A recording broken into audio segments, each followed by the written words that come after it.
અમૂલ નિયામક મંડળની ચૂંટણીની આજે મતગણતરી થવાની છે। અમૂલ ડેરીમાં સવારે 9 કલાકથી આ મતગણતરી શરૂ કરવામાં આવશે। નોંધનીય છે કે ચૂંટણી અધિકારીના અધ્યક્ષ સ્થાને આ મતગણતરી કાર્યક્રમનું આયોજન છે અને બીજી તરફ નિયામક મંડળમાં 8 બ્લોક માટે 24 ઉમેદવારો વચ્ચે સીધો જ જંગ હતો। 833 મતદારોનો નિર્ણય આજે સ્પષ્ટ થશે। ભાજપના ઉમેદવારોમાં જીતનો જો કે આશાવાદ પણ છે। કોંગ્રેસ પ્રેરિત પેનલ પણ જીત માની જે રીતે આશા લગાવીને બેઠું છે। મતદારોના મિજાજ પર સૌ કોઈ લોકોની નજર છે।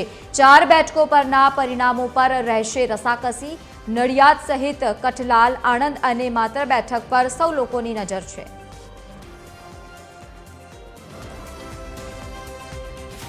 વધુ માહિતી સાથે સંવાદદાતા નિકિતા પટેલ જોડાયા છે ફોન લાઈન પર। નિકિતા, આજે મતગણતરીનો સમય છે, કેવો માહોલ ત્યાં જોવા મળી રહ્યો છે? જી, ખાસ કરીને વાત કરવામાં આવે તો અમૂલ નિયામક મંડળની ચૂંટણીનું પરિણામ આજે જાહેર કરવામાં આવશે। અમૂલ ડેરીમાં સવારે 9 કલાકે મતગણતરી શરૂ કરવામાં આવશે। ચૂંટણી અધિકારીના અધ્યક્ષ સ્થાને યોજાશે મતગણતરી। નિયામક મંડળમાં 8 બ્લોક માટે 24 ઉમેદવારો વચ્ચે જંગ હતો, જ્યારે 833 મતદારોનો નિર્ણય આજે સ્પષ્ટ થશે।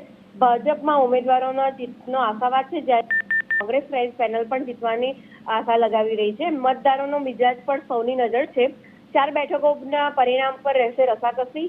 નડિયાદ, કઠલાલ, આણંદ અને માતર બેઠક પર રહેશે સૌની નજર। જી, આભાર સમગ્ર માહિતી સાથે જોડાવા બદલ। તો આવનારા સમયમાં હવે આજે ખબર પડશે પરિણામો કઈ દિશામાં આગળ વધ્યા।